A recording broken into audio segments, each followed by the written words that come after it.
자, 드디어 말라위에 도착하셨습니다. 최은소님, 말라위에서 선물을 찾아주시기 바랍니다. 죄송합니다. 너무 말라위까지 오는데 시간이 많이 걸렸습니다. 저희가 사실은 이제 이 사업을 누구랑 같이 했는지를 말씀을 드리는 게 좋을 것 같아서 일단은 이 세 분과 함께 저희가 연구 논문을 썼지만 사실은 이 세 분 말고도 이 프로젝트 말라위를 통해서 수많은 젊은 이들이 여기 가서 헌신을 했고 그분들을 통해 사실은 귀중한 데이터를 모으고 저희가 좋은 연구를 할 수 있었습니다. 아무튼 저희 연구팀에 있었던 분은 김현철 교수님, 아까 말씀드린 코넬대학교랑 홍콩 과기대에 지금 계시고 서울대 환경대학원에 계시는 김구효 교수님, 그 다음에 콜롬비아 대학교에 있는 크리스티안 포빌레키스 교수님이신데 사실은 이분들이 사실은 이 사업에 대해서 말씀해 주시는 게 훨씬 더 맞지만 제가 오늘 말씀드리고 이분들이 여기에 쏟았던 노력과 시간 그리고 이분들이 가지고 있던 재능을 보면 저보다 훨씬 더 잘하시죠. 저희가 어디로 갔냐라고 하면 사실은 이 말라위라고 하는 나라는 이렇게 남북으로 길게 있는 내륙국입니다. 그리고 전 세계에서 가장 최빈국 중에 하나이고 2015년 기준으로 1인당 GDP가 미국 달러로 한 382불 정도입니다. 저희랑 한 100배 정도 차이 혹은 뭐 90배, 80배 정도 차이가 난다고 생각하시면 되고요. 이 사업은 프로젝트 말라위라고 해서 관심 있는 분은 늘은 프로젝트 말라위를 방문하시면 좋을 것 같고요. 말라위에 릴롱게라고 하는 수도가 있습니다. 약간 100만 못 되는 인구를 가지고 있고 그 릴롱게의 인근 지역에 있는 시골 지역에 가서 여학생들 장학금 지원 사업을 2011년부터 12년도까지 이 아카데믹 연도에서 2812년도 명의 여학생을 대상으로 저희가 했는데 말라위는 중학교까지는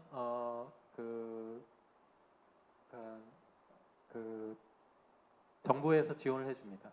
그래서 무상 교육을 받을 수 있고요. 고등학교부터 이제 유상으로 해서 자기가 등록금도 내야 되고 생활비도 내야 되는데 9학년이 고등학교 1학년이 시작하는 시점입니다. 말라위에서. 저희가 커버했던 지역이 33개 공립학교에 124개의 학급을 대상으로 학급 수준에서 무작위로 나누어서 어떤 학급은 장학금을 받고 어떤 학급은 장학금을 받지 않고 저희가 했습니다.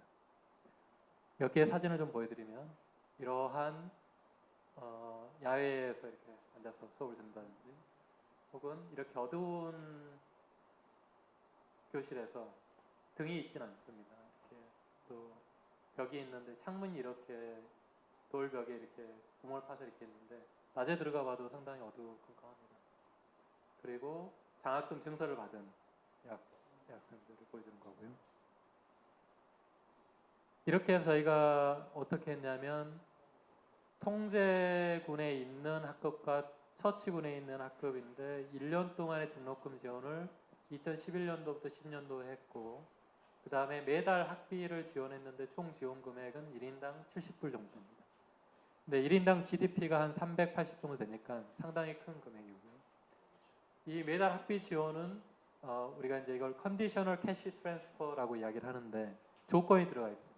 중퇴하지 않는다는 조건이고 중퇴하는 순간 학비 지원은 더 이상 받지 않습니다. 그러고 나서 저희가 5년 후에 대략 5년 후에 2015년도 16년에 이 두 집단을 추적 조사를 하게 됩니다. 물론 2012, 13년도에도 중간선 조사를 저희가 좀 했고요.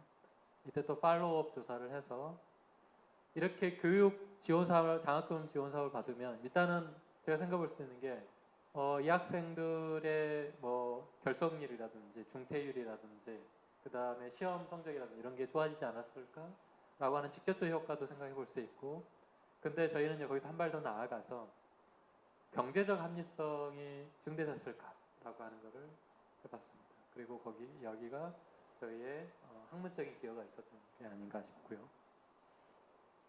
그래서 일단은 제가 직접적인 교육 성과에 대해서 말씀을 좀 드리고자 하는데 몇 가지 아웃컴들을 볼 텐데 하나는 결석, 그다음에 중퇴하는 비율, 국가 시험을 응시했는지, 그다음에 응시에서 합격했는지, 그다음에 총 교육 연수는 어떻게 됐는지를 나오고, 첫 번째는 패널 A는 9학년과 10학년을 다 합친 거고요.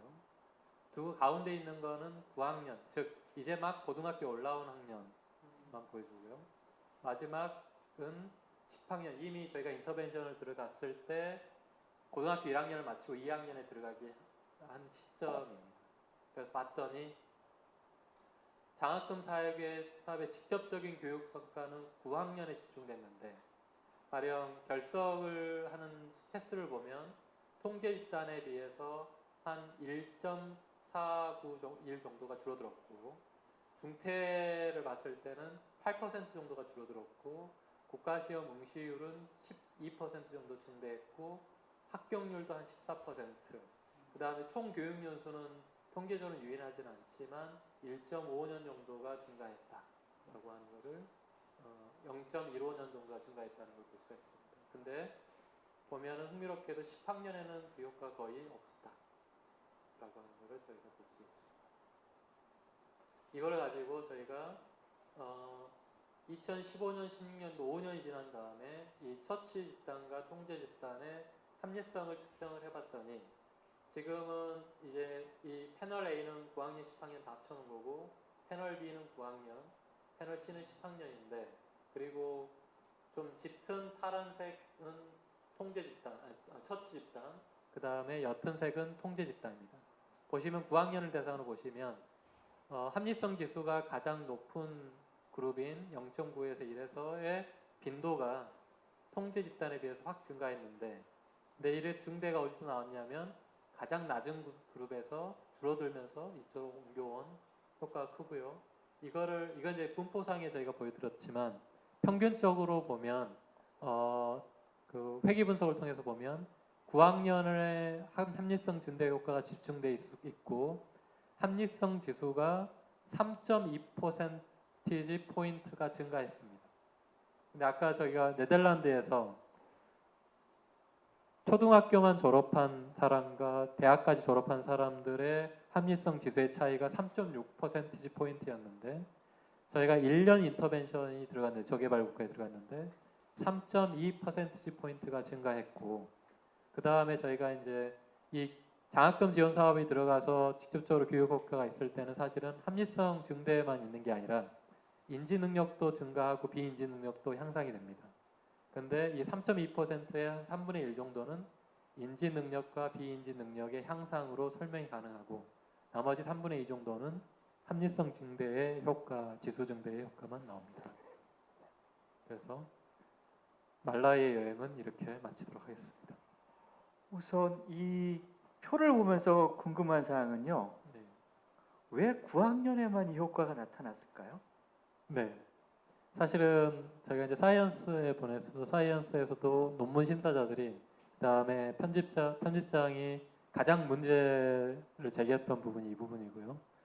저희의 설명은 뭐였냐면, 사실은 말라이는 중학교까지 무상교육이었기 때문에 부모들이 가난하더라도 아이들을 그냥 학교에 보냅니다. 근데 고등학교 때부터는 유상교육이 되기 때문에 사실은 그 돈을 등록금을 낼 처지가 아닌데, 저희 지원을 받던 아이들은 사실은 저희가 등록금을 내주고 그 다음에 생활비를 계속 줬기 때문에 9학년에 막 시작하는 학생들한테는 이 장학금 지원이 효과가 크지만, 10학년은 이미 그럴 능력이 안 돼서 떨어져 나갔던 아이들은 다 빠지고 그냥 남아있는 아이들만 있었던 겁니다. 충분히 좀 이해가 될 것 같으네요. 좀 더 설명을 드릴 필요는 없을 것 같은데, 아예 돈이 없었으면 아예 고등학교 진학을 못했을 거다. 그러니까 이미 고등학교에 들어왔던 애들은 이미 우리가 말하는 연 70달러 효과 그다지 크지 않았을 것 같다. 그렇게 해석하는군요. 알겠습니다. 지금 엄청나게 많은 질문이 들어왔는데요. 우선 궁금한 사항이 있어요. 70달러 주셨다 그랬잖아요. 네. 그러면 월 5달러씩 주신 건가요? 아니면 어떻게 70달러 등록금도 있고요. 등록금하고 네, 그다음에 네. 매달 생활비. 네. 매달 생활비가 한 4달러쯤 주신 건가요? 네, 제가 정확하게 아까 저희 팀원들께서 훨씬 더 잘 답변할 수 있을 것 같습니다. 그렇군요. 제가 그건 확인해서 말씀드리겠습니다. 예, 현장에서 질문이 좀 들어왔습니다. 마이크 좀 넘어주세요. 네, 교수님 너무 좋은 이야기 해주셔가지고 교육학 공부하는 저로서도 굉장히 감명 깊게 듣고 있습니다. 네, 한 가지 여쭤보고 싶은 게요. 이 장학금이 지원이 됐다면은 사실 이 장학금을 지원했다는 그 요소뿐만 아니라 그로 인해서 파생되는 이 집안에서 이 아이의 가정생활의 변화라든지 학업에서의 어떤 행동 패턴의 변화 같은 것들이 있었을 것 같은데 이를테면은 지원을 받음으로써 본인이 뭔가 가게에 뭔가 기여하고자 하는 행동이 없어지고 공부에 더 집중을 하고자 하는 행동으로 바뀌었다든지 하는 일련의 그런 과정이 있었을 것 같거든요. 그래서 그런 정성적인 자료들도 혹시 수집을 하셨는지 궁금합니다. 저희가 이제 많은 자료들을 모아서 사실은 2015년도, 16년도에만 그 설문한 게 아니고 2012년도, 13년도에도 그러니까 1년 후에도 설문조사를 했었고요. 그다음에 사실은 저희가 이 분들을 사실은 지금 다시 한번 장기 추적을 좀 해보려고 지금 생각 중이긴 합니다. 그래서 이제 말씀하셨던 것처럼 그 설문의 문항들 중에서 가정에서의 가령 역할 분담이라든지 그 다음에 부모의 서포트라든지 이런 게 어느 정도로 디테일하게 있었는지 제가 지금 정확하게 기억하지 않지만 어느 정도의 이제 가정 내에서의 내용도 있는데 이 사이언스 홈페이지에 가보면 사실은 저희가 모든 데이터를 다 올려놨습니다. 그래서 어떤 데이터들이 있는지를 직접 확인해 보실 수 있습니다. 그 유튜브 상에서 질문이 여러 개 올라오는 것 중에 하나가 결국 학급을 선정해서 돈을 주셨잖아요, 장학금을. 그러면 그 학급 선정이 무작위라 하더라도 여전히 이 실험하는 사람으로서 약간 윤리적 부담이 있었을 거고 공정성이라는 것 그걸 어떻게 해결했는지 좀 궁금할 것 같고요. 두 번째는 무작위로 선정이 되면 개인의 입장에서는 나 저 학급에 들어가 가지고서 장학금 받고 싶어, 저 학급에 들어가고 싶은 그런 모습도 일어날 수 있을 텐데 그 무작위 선정이라 하더라도 그것에 개인이 어떻게 행동했는지 좀 답변해 주시기 바랍니다. 첫 번째 윤리적인 이슈는 사실은 저희 이제 고민이 상당히 많았고 그래서 이거를 한 학급 내에 아이들을 나눠서 하게 되면 그 안에서 충분히 많은 문제가 야기될 수 있죠. 사실 그래서 학급 레벨에서 저희가 무작위 배정을 할 수밖에 없었고요. 그리고 두 번째 관련해서 아이들이 전학을 한다든지 이런 거는 제가 이해한 바로는 없었다, 거의 없었거나 혹은 없었다라고 제가 알고 있습니다. 알겠습니다. 혹시 현장에서 질문 지금 들어왔습니다. 네, 교수님 좋은 말씀 감사합니다. 일단 네, 제가 두 가지 일단 여쭤보고 싶었는데 첫 번째는 이게 절대적인 수치로 비교는 안 되겠지만 말라위에서 나온 이런 합리성 증대 효과의 지수랑 앞서 설명해주신 네덜란드 지수가 혹시나 어느 정도 비교가 가능한 부분이 있는지 만약 그렇다면 어느 정도 지수가 되는지가 첫 번째 질문이고 두 번째는 방금 말씀해주신 것처럼 1년 만에 인터벤션만으로도 이렇게 3.2%포인트 정도 차이가 났었는데 이런 걸 보면 네덜란드 성인의 이제 그 수준 격차만큼을 1년 만에 어떻게 보면 이룩한 셈인데 교수님께서 생각하시기에는 만약에 이런 기간이 더 길어진다면 이렇게 합리성이 증대되는 폭이 더 커질 수 있다고 생각하시는지 여쭤보고 싶습니다. 그 첫 번째 질문 관련해서는 사실은 저희가 동일한 그 측정 기법을 이용을 해서 했기 때문에 두 나라들 간의 비교가 가능하고요. 그 다음에 사실은 왜 이 합리성 증대, 교육을 통한 합리성 증대 효과를 굳이 말라이로 갔냐라고 질문을 하시면 사실 이거 제가 이제 말씀을 드렸었어야 되는데 네덜란드 같은 선진국 혹은 한국 같은 선진국은 사실은 학교에서 배우는 것도 있지만 학교 밖에서 부모를 통해서 혹은 학교의 대체 수단으로 배우는 거 혹은 직업을 통해서 직업 훈련을 통해서 이렇게 많은 것들을 배웁니다.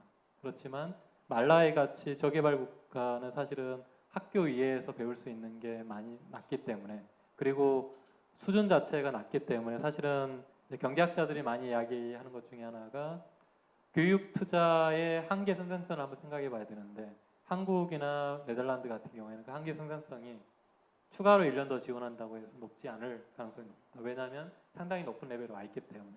하지만 말라이 같이 교육 수준이 낮은 나라들 같은 경우에는 1년 정도의 인터벤션만 들어가도 큰 효과를 볼 수 있지 않을까라고 이제 제가 추론을 할 수밖에 없고요. 그리고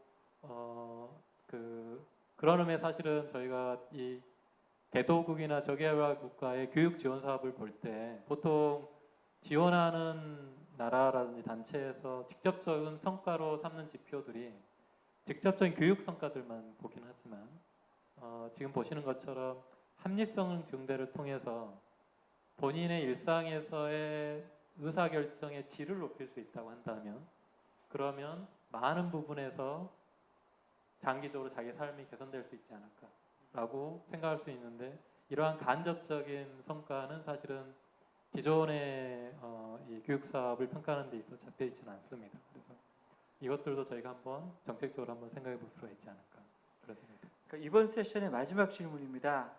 왜 여고생을 선택했는지요? 남학생도 가능할 수 있었잖아요. 남학생은 사실은 제 팀원들이 교육 지원 사업 때문에 에이즈 예방 차원의 포경 수술 지원 사업을